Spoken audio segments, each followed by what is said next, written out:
I'm starting to think that a drinking game, every time Charlie says bull, yeah, that'll get people real sloshed up.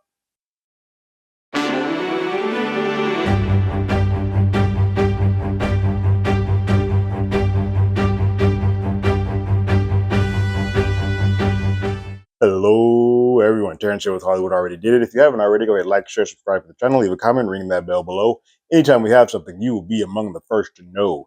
The second season of Poker Face is finally here after two years, a little more than 2 years. 2023 is when the first season came out. And we return to see what Natasha Lyonne is doing as Charlie Cale in this Rian Johnson produced showrunner show, Poker Face.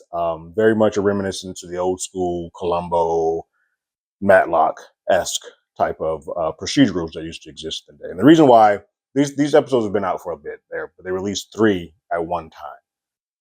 This is not a show that lends itself to binging, so I took my time with each of them. The reason why I don't feel like it's a binging show is that you get to sort of see the DNA of the episode if you watch them back to back to back. There isn't really anything groundbreaking that happens in each episode. Like, the formula is the formula. You get the case of the week, the crime that occurs.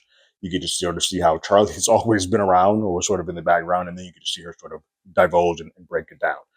The sweet spot, or what makes these episodes good, is the cast, or how there's a slight variance, or whatever the case of the week is, how creative it is versus the others.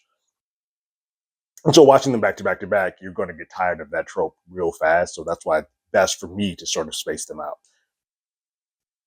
Every episode after this is going to be released single, and so I will dive more into each episode separately. But I'm going to talk about these 3 together, which is good because I think these 3 episodes sort of remove the one thing that has sort of been this hanging thing that's bothered the Poker Face episodes, some of the Poker Face episodes of last season, and to an extent this season. But we have 3 episodes. The first episode is called Games Afoot. Second is Last Looks, and the third is called Whack-A-Mole. Each varyingly different from each other as far as crime and murder and how it all sort of goes down. First episode, Games Afoot, is Jasmine Guy for a brief moment and Cynthia Erivo as the lead 5 times over. And we get Cynthia playing 5 sisters who, one of the sisters has been taking care of their ailing mother, Jasmine Guy, for a long time without much sort of love, respect, or care. And the mother is dying. The mother decides to leave someone else in the will, which we find out is another sister that they did not know that they had. They knew that they had 4 sisters who used to be on this old TV show back in the day. The mother basically stole all the money from them, treated them like crap, and she's living lavishly while they all had to go take other jobs. One a DJ, one a teacher, one sort of a rock star or whatnot. Amber, who is our sort of main focused sister here, takes it upon herself to find the other sister that she never knew she had, and subsequently kills her. And so the game is afoot because the sister that she kills has a prosthetic leg that she does not know until after she has killed her, and subsequently that is what is sort of the undoing for her in her case. Pretty solid episode. I liked it. I think there's a lot of money that had to be spent on this episode to do the effects of having 5 different Cynthias around, and a lot of shots sometimes have 2 or more, 2 to 3 of them in it. But it's cute. It's a solid start off episode, really good. Not my favorite of the 3. That's the second one for me, but it's still really, really good. And then we lead over to Last Looks, which is about Katie Holmes. It's so good to see Katie again. I feel like she doesn't get in front of a camera nearly as much as she should. But we get to see Katie Holmes playing Greta and Juan Carlos Esposito playing a gentleman named Fred, who they work at a funeral parlor. Fred's a lifer. He's been in this for all this time. And Greta, we find out, has been sort of groomed and not groomed. She's been in this life for a very long time and has not really had a choice to go do anything else. Her family died at a very young age. Fred helped process her family and get them all set up for their looks as far as cremation and funeral home and all that good stuff for the cemetery. And Greta sort of just stuck around, and Fred brought her into that life, and so she's always sort of done her life according to what he wanted and according to this life. And she's now sort of having this realization that like he lives in this sort of locked in cave of death, and she wants to live, and now she wants to go do this. And she sort of gets that bug lit when they use their funeral home as a set for a new TV show, movie, I believe. And she's watching everything. She's seeing how the makeup is done, because her whole thing at the funeral home is to do the makeup on the folks that are dying. And but she aspires to do more. And we see the two of them kind of go tit for tat. He's very much like, I don't want these folks in my home. I don't want these people around, but they're losing money. They're not doing well as a funeral home. But she's like, we need this money to sort of make ends meet. He sort of just has to go along with it. But because he goes along with it, she starts getting that bug to say, hey, I want to go do this. I want to go do that. I want to find out more about what I can do in life. She's ready to sort of explore. And so she so much as lets him know that I'm leaving. I'm done with this. I'm taking off, and I'm going to go away and go to Miami. One of the folks here on the set, the makeup folks, said they can get me a job. I'm going to go do it. I'm going to go do what I finally want to do. She's so excited. She's finally got that life and light back in her eye. And Fred's like, nah, that ain't gonna happen. and Fred has been watching this repetition of a killing scene that happens in this movie that they're recording, and he subsequently uses that as the way that he takes out Greta. And like the blood splatter goes the same way, and it's sort of a good way to kind of hide the scenario. But like always, Charlie was there the whole time.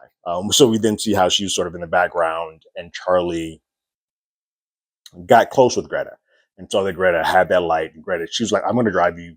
She was going to be the one to drive Greta down to Miami and sort of get her that new lease on life.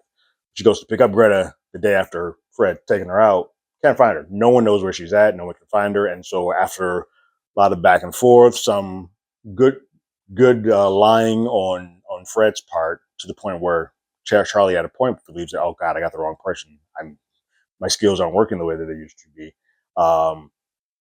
She subsequently solves the case and realizes that Fred has placed Greta's ashes in a record that he keeps playing over and over again, a record that she wouldn't even want it to be played in, because he's into this funeral stuff. He's picked out plots and what record she's going to be if he dies or he dies first.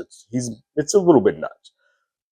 But Charlie gets caught up and sort of put in a coffin and is about to get cremated, and then comedy and calamity ensues. She is freed, blows up the entire funeral home, but Fred decides to, instead of escaping or getting arrested, he decides to die in the place that has sort of been the captivity of him all, and with his Greta and with his family and all of his ashes from before. And so Charlie moves on to the next one. Now, here's where I think I started to get a little bit bothered, and this is some of the bothering parts of the first season with me. There's this overlying arching story of Charlie having to be on the run. From the first episode was Ron Perlman. This episode, or this season, is Rhea Perlman. And Rhea finds her, she's about to drive off from the blow up, and has her dead to rights, saying, all right, cool, I'm going to need you to do me a favor. So it bleeds into the next episode, where she sort of we get a recap of what happened in the last episode, where she called Beatrix, is Rhea's character's name. Beatrix calls Charlie and says, like, I'm coming after you. The 5 families are after us, and we're coming after you. And Charlie's like, I don't need all that. I don't need the recap. I'm caught up. She's like, I was there. And so we then see that the reason why Beatrix wants Charlie is not so much to kill her necessarily, but there's a rat in her team, and she needs to have Charlie do her magic to figure out who that rat is. And so this episode's fun. I still like the last episode with Juan Carlo the best out of these 3, but this episode's a lot of fun because it's a lot of whack-a-mole. Like, people are turning, you never know which way it's going. It's a lot of back and forth. I'm not sure who the mole is, but we keep changing. And some people you think, oh, cool, that person's dead. All of a sudden, oh no, they're in on it too. And so it's a pretty good idea of like, Okay, move on to the next one. Nope, that's not it. Move on to the next one. Nope, that's not it. And it's fine. It's a fun episode. It all ends, of course, with Charlie getting the best of it. We get our see our FBI friend from the first season back. Um, what I like the most about this episode, though, of all things, is that it ends the overarching story that Charlie has to be on the run. For me, a lot of the times with this first season, and for this season, the episodes are so good that then they have to sort of put this button on the front or the back end where we have to see Charlie being on the run or running from something or being in danger. And it just doesn't feel like you're not allowing the original episode to breathe. It doesn't allow that you're giving it enough time to sort of do its own thing. And it's like, oh yeah, we got to tell the story that we sort of tacked on here. And I think some of the best episodes of the last season were when we didn't sort of do that or go back to it. That first season spends a lot of time where after the first two episodes, we don't bring that back up until sort of like the back end. And so these first three episodes, I was like, if they keep doing this, this is going to get old fast because it begins and ends with like Charlie on the run getting shot at. And so this episode ends where that's done. She is now free to go kind of do her own thing and be her own person. And so I think the subsequent episodes, Charlie is still going to end up in various situations because that's just how the show works. She's going to end up doing random jobs or finding random things to be a part of. But at least now she's doing it on her own. And so we don't have to then bleed into the back end of, oh, crap, we got to now see who's after her or what's after her now. We can just have her do the case of the week and move on. That said, I've loved the first three episodes. And if I were giving these three to ranking order, I would go Last Looks, Whack-A-Mole, then the Games of Foot. But the Games of Foot's are fun too. It's just that's my preference of the three. I don't think you can go wrong with any one of them. But I am curious to see what the show now does that we sort of have taken that weight off of the Charlie Cale story and kind of just let her go do her thing and be her. I will be continuing on with this more in accurate time. This one's coming out with the three tomorrow. I'll put up the following episode because that's out now as well, and then we'll sort of be doing them in real time going forward. But what did you guys think about the first three episodes of Poker Face, called Game's Foot, Last Looks, and Whack-A-Mole? We'll leave your thoughts and comments in the comments below. If you haven't already, you can follow us on X at HollywoodADI. You can hit us up on email at HollywoodAlreadyDidIt@gmail.com. We also have a podcast with the same name. That's on Apple Podcasts, Spotify, anywhere that plays podcasts. We're there. This episode, we will be talking about Final Destination Bloodlines. So it's going to be a fun one. But like always, I got my ticket. You got yours.